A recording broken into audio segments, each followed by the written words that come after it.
आर्यन ऊपर अपने कमरे में बेड पर लेटा हुआ फोन से रिया से चैट कर रहा था। नीचे हॉल में बाबूजी और अम्मा माथा पकड़कर बैठे थे। हे भगवान, किस्मत ही फूटी है हमारी। पड़ोस वाली नीलम को देखो, उसका बेटा कल्लू, शक्ल ऐसी जैसे उल्टा तबाह हो, पर उसकी दूसरी शादी भी हो गई। पहली वाली को छोड़कर अब दूसरी को फंसा लाया। और हमारा नालायक बेटा कॉन्वेंट स्कूल में पढ़ाया, शहर के सबसे महंगे कॉलेज भेजा, पर मजाल है जो एक लड़की भी खुद पसंद कर ले। अरे भाग्यवान, पढ़ाया लिखा कर इसे जेंटलमैन बनाया था, मजनू नहीं। पर मुझे डर इस बात का है कि अगर इस साल इसकी शादी नहीं हुई तो पंडित जी ने कह दिया है कि अगला मुहूर्त पूरे 5 साल बाद निकलेगा। 5 साल? तब तो मेरा बेटा आधा गंजा हो जाएगा। वैसे ही मांगलिक दोष की तलवार लटकी है इसके सिर पर। 28 का हो गया है, क्या 33 में घोड़ी चढ़ाओगे? आर्यन ऊपर सीढ़ियों के पास आकर ये बातें सुन लेता है। उसके पसीने छूट जाते हैं। वो तेरी 5 साल का वनवास, ये तो राम जी के वनवास से भी बुरा है। अगर रिया से इस साल शादी नहीं हुई तो वो तो किसी कपूर या खन्ना के साथ सेट हो जाएगी। कुछ तो करना पड़ेगा। आर्यन वापस कमरे में जाकर रिया को वीडियो कॉल करता है। हाय रिया डार्लिंग, तुम्हें पता है मैं घर की इन बड़ी बड़ी पार्टियों से कितना ऊब गया हूँ। मन करता है तुम्हें लेकर अपनी पुश्तैनी हवेली चला जाऊं। पुश्तैनी हवेली? आर्यन, तुमने तो कभी बताया नहीं। अरे यार, क्या बताऊं, शो ऑफ करना मेरी आदत नहीं। गांव में हमारी जो हवेली है ना, वो राजा महाराजाओं के जमाने की है।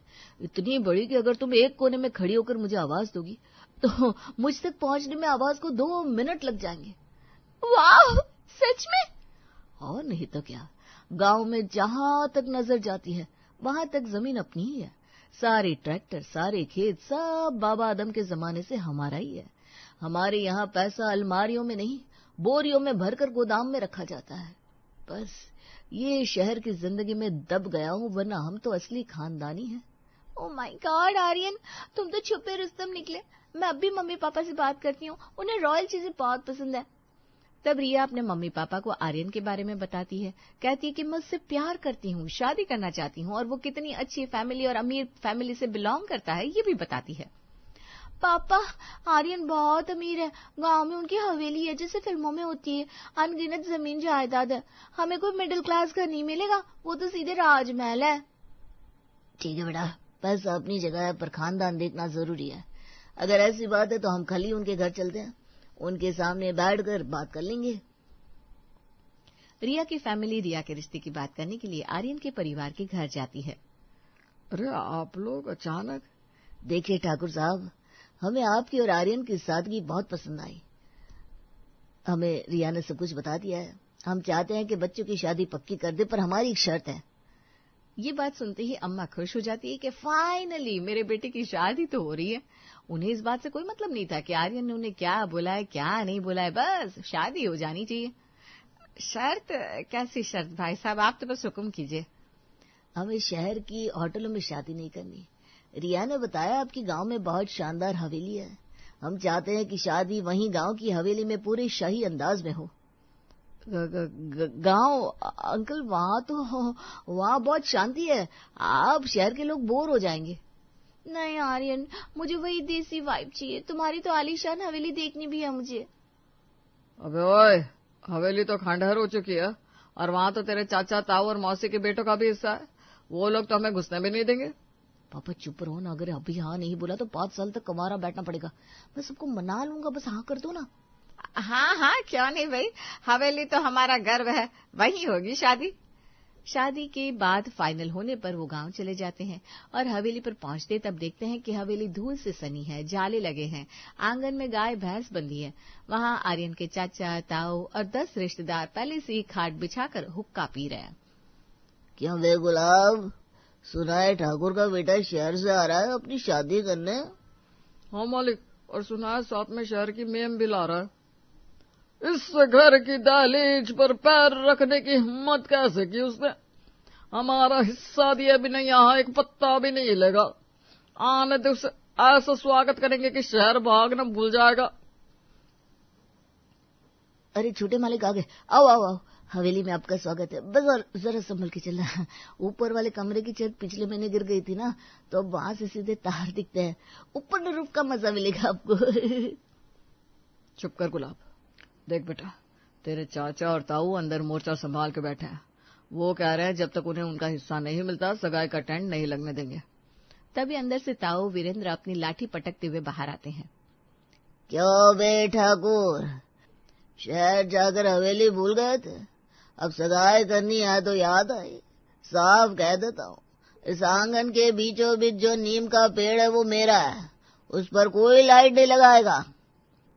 अरे ताऊ जी, आपकी लाठी को सलाम। आप नीम ले लो चाहे जड़ ले लो, बस 2 दिन सगाई होने दो। रिया और उसके घर वालों के सामने मेरा इमेज खराब मत करो। और मेरा क्या, रसोई पर मेरा कब्जा है। अगर मेरी बेटी को सगाई में आईफोन नहीं मिला तो कढ़ाई में नमक की जगह डिटर्जेंट पाउडर डाल दूंगा, फिर खाते रहना शहर वाले बटर पनीर। चाचा, आप आईफोन की बात कर रहे हो? मैं आपको आईफोन का कवर भी दिलवाऊंगा और फोन भी। बस ये कह देना कि ये पूरी हवेली मेरी है। मालिक, चाचा को तो मना लिया, पर बुआ का क्या? वो तो कह रही है जब तक उन्हें सोने का सिक्का नहीं मिलता वो सगाई में गाली वाले गीत गाना बंद नहीं करेगी, मेहमानों के कान फाड़ देंगी वो। हे भगवान, ये शादी है या कुरुक्षेत्र का मैदान?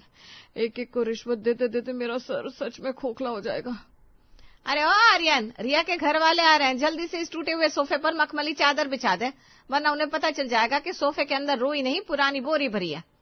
रिया का परिवार पहुंचने से पहले आर्यन हवेली की थोड़ी बहुत मरम्मत करवा देता है और सबको पटा लेता है कि ये हवेली मेरी है, ऐसा कहना है। सगाई की रस्म शुरू होने वाली है। शहर से रिया के घर वाले सज धज कर आ चुके हैं। आर्यन ने शेरवानी पहनी है, पर उसके चेहरे पर हवाइयां उड़ रही है क्योंकि पूरा खानदान आंगन में डेरा डाले बैठा है। अबे ओ गुलाब, ये सामने जो पीली साड़ी में महिला बैठी है और जिनका मुंह गुब्बारे जैसा फूला हुआ है, ये कौन है? मालिक, ये आपकी दूर की मौसी की ननद है। सुबह से कलेश मचा रखा है। क्या रही है, शहर वालों को पनीर टिक्का खिलाया जा रहा है और इन्हें सिर्फ आलू गोभी। अरे भाई, हमें क्या, हम तो गरीब ठहरे। शहर की बहू आ रही है ना, तो पुराने रिश्तों को तो कूड़ेदान में ही डाल दिया होगा। ए बिमला, देख रही है, हमें जो पानी दिया है वो स्टील के गिलास में है और उनको कांच के गिलास में। हमारी इज्जत की तो कोई कीमत ही ना है। अरे मौसी जी, आप तो मेरी जान हो। वो कांच के गिलास तो टूट जाते हैं, आप तो खानदान की स्टील जैसी मजबूत कड़ी हो ना, इसलिए। अरे रहने दे बेटा, ज्यादा मक्खन मत लगा वरना फिसल जाएगा। मुझे सोने की अंगूठी नहीं चाहिए, बस इतना बता दे कि उस रिया की माँ ने जो हार पहना है वो असली है या पीतल का। मुझे तो रोज गोल्ड लग रहा है। तभी फूफा जी, जो एक कोने में खटिया पर बैठे थे, अचानक खड़े हो जाते हैं और अपनी चप्पल पटकते हैं। बस बहुत हुआ तमाशा, मैं अभी घर जा रहा हूँ। अरे जीजा जी, क्या हुआ? अभी तो सगाई का टीका भी नहीं लगा। टीका क्या, खाक लगेगा? सगाई का कार्ड देखा तुमने? उसमें मेरा नाम ठाकुर वीर प्रताप की जगह सिर्फ वीरू लिखा है। क्या मैं तुम्हारा लंगोटिया यार हूँ?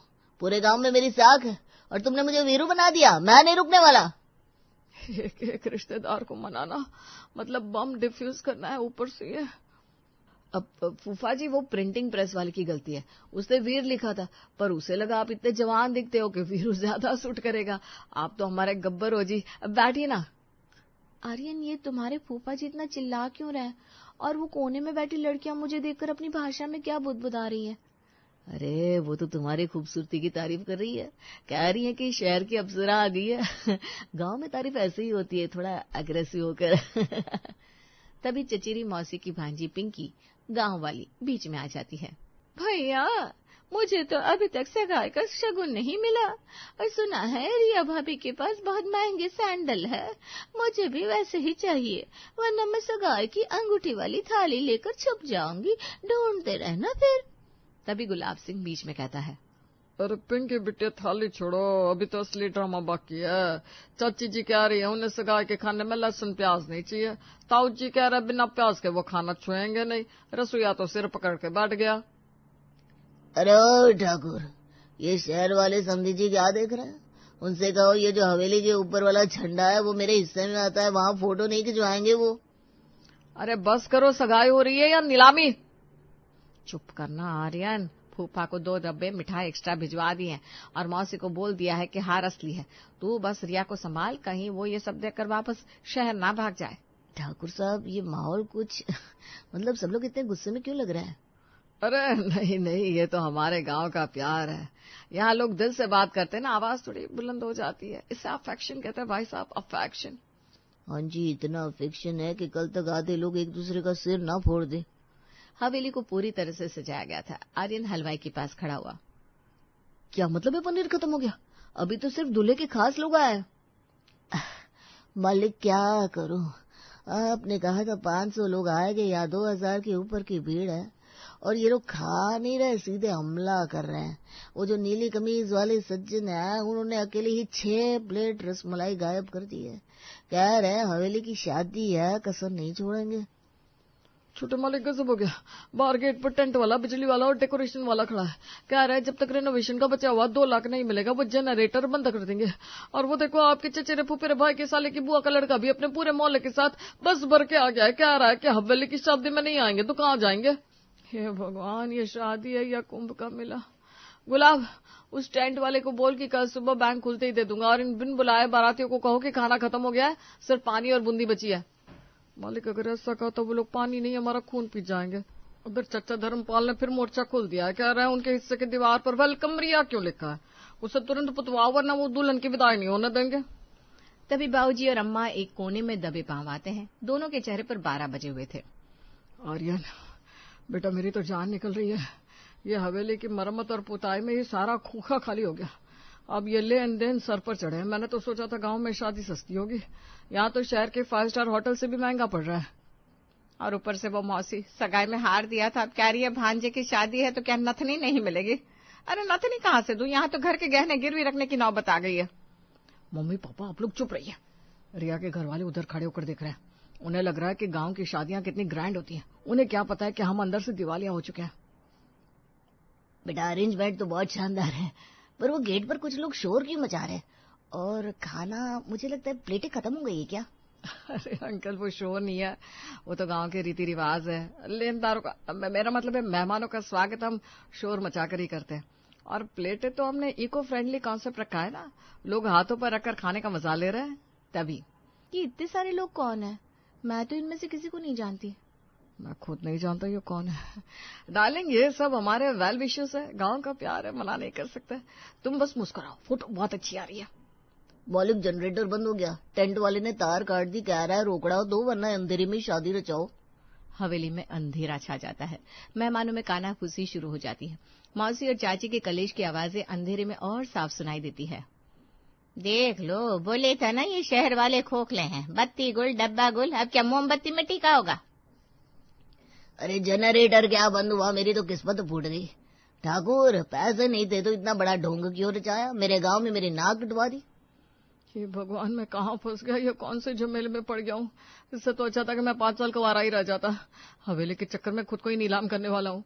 जैसे तैसे करके सगाई हो जाती है। आर्यन कैसे भी मैनेज कर लेता है। अगले दिन शादी की तैयारी होती है। वो दूल्हा बनकर घोड़े पर सवार है। आर्यन शेरवानी पहनकर सहरा सजाए घोड़े पर बैठा है। बैंड बाजा बज रहा है, लेकिन जैसे ही घोड़ा हवेली की दहलीज पर कदम रखता है, संगीत अचानक थम जाता है। सामने लेनदारों की फौज और नाराज रिश्तेदारों का मजमा खड़ा है। ओए दुल्ला राजा, भले घोड़े से नीचे उतर। जब तक पिछला हिस्सा बराबर नहीं होगा ये 12 अंदर नहीं जाएगी। हमारी मेहनत का पैसा क्या पेड़ पर उगता है? और लेनदार भी मौके का फायदा उठाते हुए बीच में बोलते हैं। और मेरा हिस्सा, इस हवेली के इस दरवाजे की जो चौखट है वो मेरे बाप के हिस्से में आई थी। बिना मेरी मर्जी के इस पर पैर रखकर दिखाओ। और हमारा सोने का हार, बोला था ना भांजे की शादी में कुछ कम नहीं होना चाहिए। यहाँ तो खाने की प्लेटें ही कम पड़ गई, हमारी इज्जत का क्या? हम ये शादी नहीं होने देंगे। हंगामा बढ़ जाता है। रिया और उसका परिवार ये सब देख रहे होते हैं। आर्यन का चेहरा सफेद पड़ जाता है। वो धीरे से घोड़े से नीचे उतरता है और सीधा रिया के पास जाता है। बस बहुत हुआ। रिया, अंकल, आंटी, मुझे माफ कर दीजिए। मैंने आप लोगों से बहुत बड़ा झूठ बोला। मैं कोई करोड़पति या अरबपति नहीं हूँ। ये हवेली मेरी नहीं है, इसमें 20 हिस्सेदार हैं और सब एक दूसरे के खून के प्यासे हैं। अरे आर्यन, ये क्या कह रहा है? चुप हो जा बेटा, नहीं तो तेरी शादी अधूरी रह जाएगी। नहीं पापा, बहुत नहीं। रिया, ये सब नाटक मैंने सिर्फ इसलिए किया क्योंकि मुझे डर था कि अगर इस साल शादी नहीं हुई तो मांगलिक दोष के चक्कर में मैं 5 साल कंवारा रह जाऊंगा और तुम मुझे छोड़ दोगी। मेरे पास कोई बोरियों में भरा पैसा नहीं है। उल्टा इस हवेली की पुताई के चक्कर में मैं कर्ज में डूब गया हूँ। मैं एक मामूली नौकरी करने वाला लड़का हूँ। अब तुम चाहो तो ये शादी तोड़ सकती हो। I am sorry. चारों तरफ सन्नाटा छा जाता है। आर्यन सिर झुकाए खड़ा है। तभी रिया आगे बढ़ती है और मुस्कुराने लगती है। आर्यन, मुझे ये सब पहले दिन से ही पता था। क्या तुम्हें पता था? हाँ, जिस दिन मैं यहाँ आई थी उसी दिन गुलाब सिंह ने मुझे सब बता दिया था कि हवेली की छत टपकती है और तुम्हारे चाचा ताऊ कैसे हैं। और पापा ने भी तुम्हारी कंपनी में फोन करके तुम्हारी असली सैलरी पता कर ली थी। तो फिर तुम यहाँ रुकी रही इस कलेश के बीच? बेटा, हमें तुम्हारी हवेली या जमीन से मतलब नहीं था। हम बस ये देखना चाहते थे कि तुम रिया के लिए किस हद तक जा सकते हो। तुमने इस खटारा हवेली को महल बनाने के लिए जो पापड़ बेले, उससे हमें समझ में आ गया कि तुम रिया को खुश रखने के लिए दुनिया से लड़ जाओगे। और आर्यन, मुझे तुम्हारी अमीरी से नहीं, तुमसे प्यार है। और सबसे बड़ी बात, तुमने आज सबके सामने सच बोलने की हिम्मत दिखाई। मेरे लिए यही सबसे बड़ा शगुन है। अरे वाह छोटे मालिक, आप तो हार कर भी जीत गए। अब ये लेनदारों का हिसाब मैं देख लूंगा, आप बस फेरे लीजिए। अरे जब शहर वाले मान गए तो हम क्यों फालतू में गला फाड़ रहे हैं। चलो अब कम से कम पूरी कचौड़ी तो खा लेने दो। बैंड बाजा फिर से बजने लगता है। आर्यन और रिया की शादी धूमधाम से होती है। आर्यन को समझ में आ जाता है कि प्यार के लिए हवेली नहीं, सच्चाई की नींव जरूरी होती है। मैंने बोल दिया ना पापा, मैं नहीं जाऊंगी लड़का देखने, बस तो बस। लेकिन क्यों? एक बार लड़का देख तो लो, पसंद ना आया तो मना कर देना। आप क्या चाहते हैं बताइए? जो थोड़ा बहुत कॉन्फिडेंस भी बचा है मुझ में, आप वो भी खत्म करना चाहते हैं क्या? बाप हूं मैं तेरा, तेरे लिए अच्छा ही चाहता हूँ, लेकिन पता नहीं तूने मुझे अपना दुश्मन क्यों समझ रखा है। हाँ, अगर आपने दोबारा मेरी शादी की बात की या किसी लड़के की बात की तो मैं भूल जाऊंगी कि आप मेरे पापा हो, समझे आप? तो तू क्या चाहती है कि जिंदगी भर अपनी बेटी को कुंवारा देखूं? अरे कितनी तकलीफ होती है पता भी है तुझे? अच्छा, अपनी तकलीफ का तो सोच लिया आपने, लेकिन क्या आपने मेरी तकलीफ के बारे में सोचा है? नहीं ना। क्या सोचेंगे आप? क्यों सोचेंगे आप? आपको तो बस मेरी शादी कराने की पड़ी है। अरे बेटा, लेकिन तू समझ, थोड़ी जरूरी ना है कि पहले जैसे हुआ है फिर से वैसा ही होगा। हो सकता है इस बार लड़का तुझे पसंद आ जाए बेटा, एक बार देख तो ले मेरी बच्ची। नहीं पापा, मैंने बोल दिया ना, बस बोल दिया। अब प्लीज आप जाइए और मुझे अपना काम करने दीजिए। कल मुझे कॉलेज में फाइल देनी है, बहुत काम करना है। ठीक है। हाय सौम्या, फाइल कंप्लीट हो गई? हाँ यार, जैसे तैसे हो गई। पूछ मत, इतनी मेहनत लगी है ना, 1 हफ्ते से ना ढंग से खाया है ना पिया है। तेरी फाइल हुई? हाँ हो गई है। वैसे मेरी फाइल जय ने बनाई है, मैंने थोड़ा बहुत ही काम किया है उस पर। वाह यार जानवी। हाँ, अब वो बस आ जाए टाइम पर, लेट ना हो जाए। हाय जानवी। ओह तुम आ गए। हाय, मैं तुम्हारा ही वेट कर रही थी। सॉरी, थोड़ा लेट हो गया।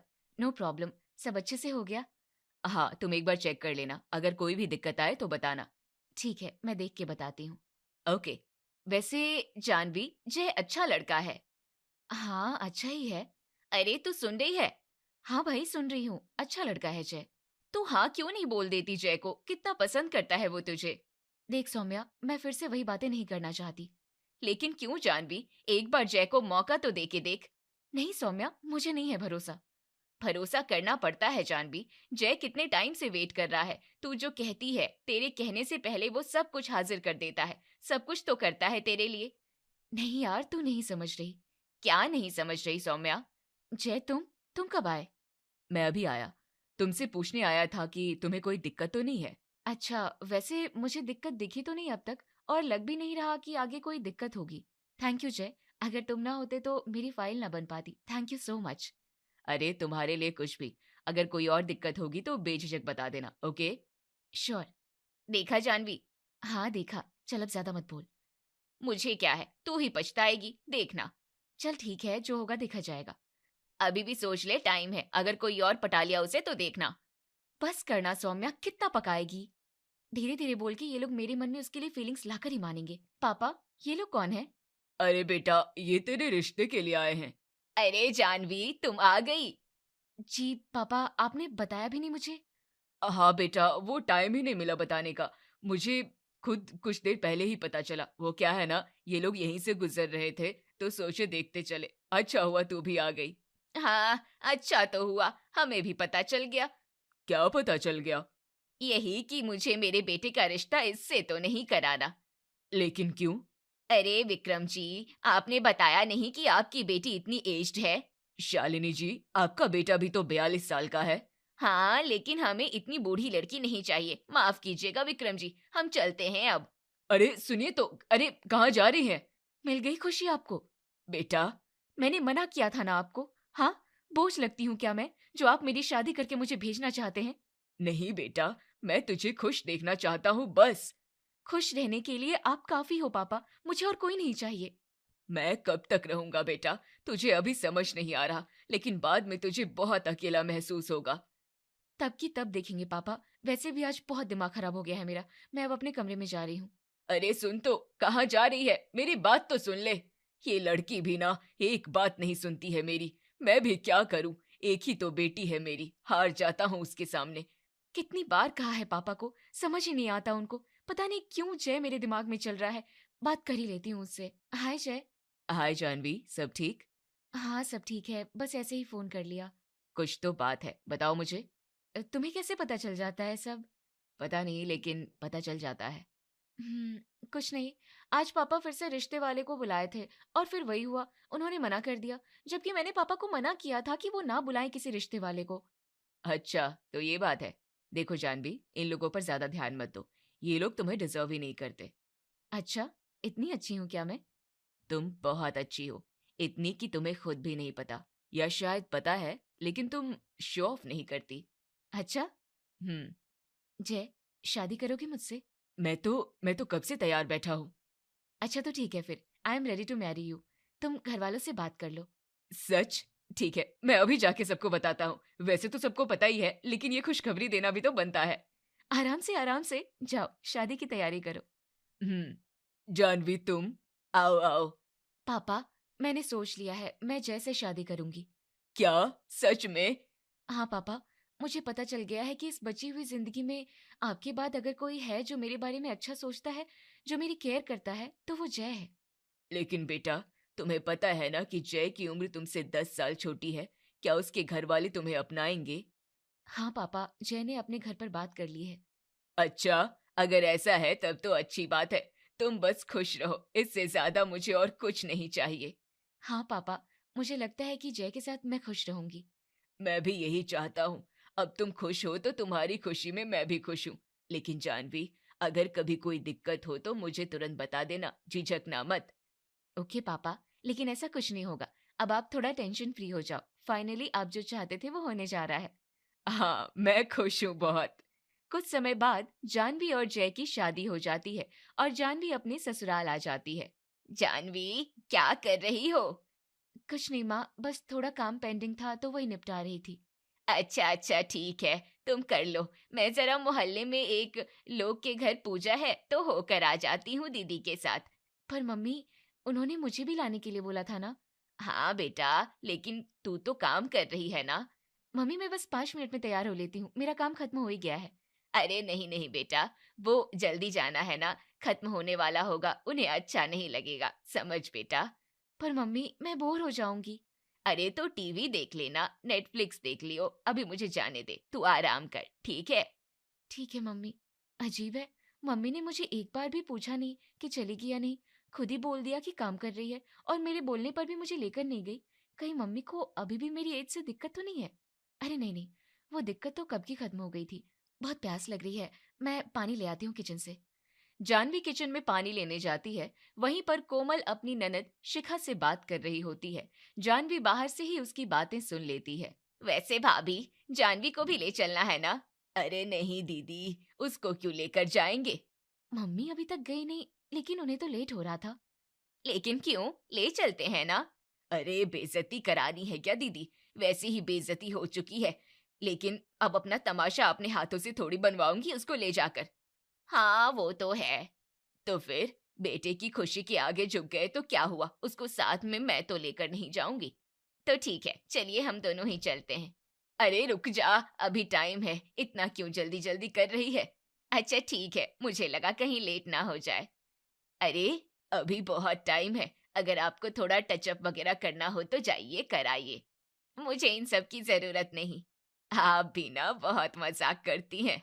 ओह, तो मैं सही थी।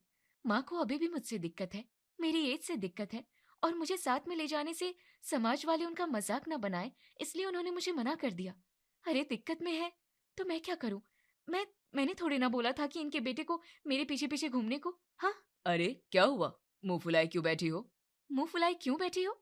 जाके पूछो ना अपनी माँ से। अगर मैंने जय को बता दिया ना तो माँ की खैर नहीं, लेकिन ऐसा करूंगी तो माँ सामने से भड़क जाएंगी और मैं नहीं चाहती ऐसा कुछ हो। अरे बोलो भी, कुछ हुआ है क्या? नहीं, सब कुछ ठीक है, बस थोड़ा मूड स्विंग हो रहा है।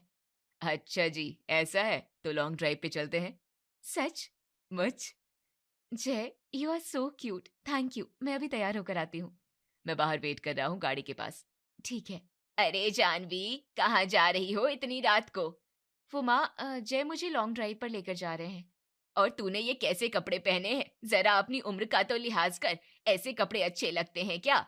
क्या दिक्कत है माँ इन कपड़ों में? कंफर्टेबल तो है। और वैसे भी लॉन्ग ड्राइव पे मैं जय के साथ साड़ी पहन के थोड़ी जाऊंगी। हाँ, लेकिन मैक्सी ड्रेस या सूट पहन लेती। तूने तो मिनी ड्रेस ही पहन ली। मोहल्ले में लोग बातें बनाएंगे, कहेंगे बहू की उम्र तो 40 की है और हरकतें 20 की। कुछ नहीं कहेंगे माँ मोहल्ले वाले, और अगर कहते भी हैं तो हमें फर्क नहीं पड़ना चाहिए। वो लोग हमारा घर थोड़ी चलाते हैं। तुम आजकल के बच्चों को समाज से कोई लेना देना ही नहीं है। अरे तुम लोगों को क्या पता, तुम लोग तो बस ऊट पटांग हरकतें कर लेते हो, वो भी बिना कुछ सोचे समझे। उसके बाद खामियाजा घर वालों को ही भुगतना पड़ता है। वैसे भी जय की गलती का खामियाजा तो भुगत ही रहे हैं। कौन सी गलती माँ? कोई गलती नहीं, अब जा रही है तो जा। बताइए ना माँ। अरे क्यों दिमाग का भजिया बना रही है जानवी? जा ना जहाँ जा रही थी, और देख, थोड़ा देख दाख कर जाना। ठीक है मम्मी। क्या हुआ, मुंह क्यों बना है? कुछ नहीं, गाड़ी स्टार्ट करो और चलो यहाँ से। अच्छा ठीक है, गाड़ी स्टार्ट कर लूंगा, लेकिन बताओ तो सही क्या बात है? कोई बात नहीं है जय, बोला था ना कि मूड स्विंग हो रहे हैं तो बस वही। अच्छा तो चलो अभी मूड सही करता हूँ तुम्हारा। पता नहीं कब माँ मुझे एक्सेप्ट करेंगी। जानवी, थोड़ा जल्दी हाथ चला बेटा, इतना धीरे धीरे कौन मटर छीलता है? वो माँ, मैंने कभी किया नहीं है ना, तो मुझे ज्यादा आइडिया नहीं है। क्या तुम 40 की हो गई हो और तुमने कभी मटर नहीं छीले? नहीं बुआ जी, हमारे बंगले पे तो कुक आती थी, वही ये सब करती थी। अच्छा, चाहे जो भी हो, ये सब करना तो चाहिए कभी। मान लो कभी अकेले पड़ गई तो क्या करोगी? ऑर्डर कर लूंगी, आजकल तो बहुत सारे ऑप्शंस हैं। बात को समझो जानवी, 40 साल की हो, छोटी बच्ची तो नहीं हो। तुम्हारे वक्त में हमने पता नहीं कितने काम निपटा लिए थे। अरे 10 साल का था मेरा जय। माँ, वो वक्त अलग था, आपकी सिचुएशन भी तो अलग रही होगी। अब मुझे कभी जरूरत ही नहीं पड़ी। हाँ भाई, तुम बड़े बंगले की जो ठहरी। नहीं, ऐसा नहीं है। चल जल्दी कर, बात करने बैठती है और देर लगाती है, वैसे ही इतना लेट हो चुका है। अरे कोमल जी, क्या हो रहा है? अरे आप लक्ष्मी जी, आइए आइए ना। जानवी अंदर जा। क्या मम्मी जी, कुछ कहा आपने? नहीं तो कुछ नहीं कहा। कोमल जी, ये बहू है आपकी। आपने अपनी बहू तो दिखाई ही नहीं हमें। नहीं नहीं, ये मेरी बहू नहीं है, ये तो मेरी बहन की बेटी है। पर इसने तो आपको मम्मी कहा। अरे वो मासी हूं ना मैं इसकी, मतलब माँ जैसी, तो कभी कभी मम्मी भी बोल देती है। एकदम अपनी माँ समझती है मुझे, मैं भी अपनी बच्ची ही मानती हूँ। अरे वाह, ये तो बहुत अच्छी बात है। बहुत कम लोग ही ऐसा कर पाते हैं। अरे बहुत बड़ा दिल है भाभी का। मम्मी। जा बेटा, अब तू कमरे में जा, मैं आती हूँ अभी। मम्मी। जा ना बेटा। जा रही हूँ। माँ, आपने उन्हें बताया क्यों नहीं कि मैं बहू हूँ आपकी? आपको दिक्कत है ना मुझसे? अरे नहीं नहीं बेटा, ऐसा नहीं है। तुझे ऐसा क्यों लग रहा है कि मुझे दिक्कत है तुझसे? ऐसा तो कुछ नहीं है। नहीं माँ, मुझे पता है कि मेरी एज ज्यादा होने की वजह से आपको शर्म आती है। नहीं बेटा, ऐसा नहीं है। तो कैसा है माँ, बताइए ना। वो बेटा, अभी तक मैंने बहू की मुंह दिखाई नहीं की है ना। अब लक्ष्मी जी को अगर पता चल जाता कि तू मेरी बहू है, तो सबको जाके बता देती कि फलाने की बहू कितनी सुंदर है। तो मुंह दिखाई का मजा खराब हो जाता ना बेटा, इसलिए मैंने ऐसा किया। मुझे पता है माँ कि सच क्या है। आप कितनी भी बातें बना ले, मुझे सब समझ में आता है। तुझे ऐसे कुछ मत कहना बेटा, ठीक है? नहीं तो उसे अच्छा नहीं लगेगा। ठीक है माँ। माँ, हम निकल रहे हैं। ठीक है बेटा, आराम से जाना। हाँ माँ, मैं पहुंच के फोन करूंगा। ठीक है, आराम से जाना जानवी बेटा, और खुश रहना। ठीक है मम्मी। बेटा, वो जैसे बताया तो नहीं तूने? नहीं मम्मी। ठीक है बेटा, बताना भी मत। ठीक है माँ, आप टेंशन मत लीजिए। अरे बेटा, आ गए तुम लोग, आओ आओ। हाँ पापा जी, आ गए। कैसी है जानवी बेटा? ठीक हो पापा? क्या हुआ बेटा, बहुत उदास लग रही है, कोई बात है क्या? नहीं नहीं पापा, ठीक हूँ मैं। आपको ऐसा क्यों लग रहा है? जय के होते हुए मैं ना खुश हो सकती हूँ क्या? क्या बात है जय, मेरी बेटी का ख्याल तो रखते हो ना? हाँ पापा जी, बिल्कुल। अगर मेरी बेटी को कोई परेशानी हुई तो याद रखना, इस बड़े बंगले के छोटे जमाई हो तो क्या हुआ, बख्शे नहीं जाओगे। अरे नहीं नहीं पापा जी, जानवी बहुत खुश है, आप उसी से पूछ लीजिए ना। और आपको यकीन नहीं है मुझ पर? सच बोलो तो नहीं, बाप हूं ना, खुद के सिवाय किसी पर भरोसा नहीं होता अपनी बेटी के लिए। कोई नहीं पापा जी, मैं समझता हूँ, लेकिन आप चिंता मत कीजिए, हम खुश हैं, जानवी भी खुश है। आओ बैठो। वैसे पापा जी, अरे विक्रम, अरे राम जी भाई, आप आइए आइए। अरे क्या हो रहा है भाई, बिटिया के आने पे बाकी सब भूल गए? अरे नहीं नहीं, तो यही है आपका दामाद? हाँ, ये है हमारे बड़े बंगले के छोटे जमाई। मिलके अच्छा लगा, आइए आइए। चलो जय, तुम रूम में आराम कर लो। अरे जय बेटा, वो 2 गिलास पानी ले आएगा। पापा मैं ले आ रही हूँ। अरे जय ले आएगा ना, वो वहीं पे तो खड़ा है। हाँ मैं ले आता हूँ। हाँ बेटा। जय, तुम्हें बुरा तो नहीं लगा पापा ने पानी लाने के लिए कहा तो? नहीं नहीं, मुझे बस थोड़ा अजीब लग रहा है। लग रहा है कि पापा खुश नहीं है। नहीं नहीं जय, ऐसा कुछ नहीं है, बल्कि पापा तो बहुत खुश हैं कि मेरी शादी हो गई। हाँ लेकिन मुझसे हुई है, उन्हें वो खटकता है। वो मेरे लिए बस थोड़ा कंसर्न्ड है। वैसे सच बोलूं तो असल में मैं माँ को थोड़ा खटकती हूँ। क्या? हाँ, एज की वजह से उन्हें अच्छा नहीं लगता कि मैं उनके साथ कहीं आऊं जाऊं। अगर ऐसा है तो मैं माँ से बात करूंगा। नहीं जय, तुम माँ से कुछ नहीं कहोगे। माँ ने मुझे मना किया था, और देखो दिक्कत तो है ही ना। आखिर 10 साल का डिफरेंस है हम दोनों में, तो घर वालों को एक्सेप्ट करने में थोड़ा टाइम तो लगेगा ही। ये तुम मुझसे कह रही हो? कितनी अंडरस्टैंडिंग हो तुम जानवी। हाँ, लेकिन कभी कभी ये सब देख सुनकर ऐसा लगता है कि इससे अच्छा तो हम कहीं दूर जाकर शिफ्ट हो जाते, जहाँ कोई भी ना हो। ऐसा थोड़ी पॉसिबल है, लोग तो होंगे, और अगर लोग होंगे तो वहां भी तो बातें होंगी ना। हम इस दुनिया में कहीं भी भाग नहीं सकते जानवी। हाँ ये तो ठीक है, लेकिन ठीक है, मेरे लिए तुम काफी हो। तुम हो ना मेरे साथ, तो सब ठीक है। और मेरे साथ तुम हो तो मैं भी सही हूँ। इन शॉर्ट, हम दोनों एक दूसरे के साथ हैं तो सब ठीक है। एग्जैक्टली, दोनों साथ रह के जो भी प्रॉब्लम होगी उसे साथ सॉल्व कर लेंगे। बिल्कुल।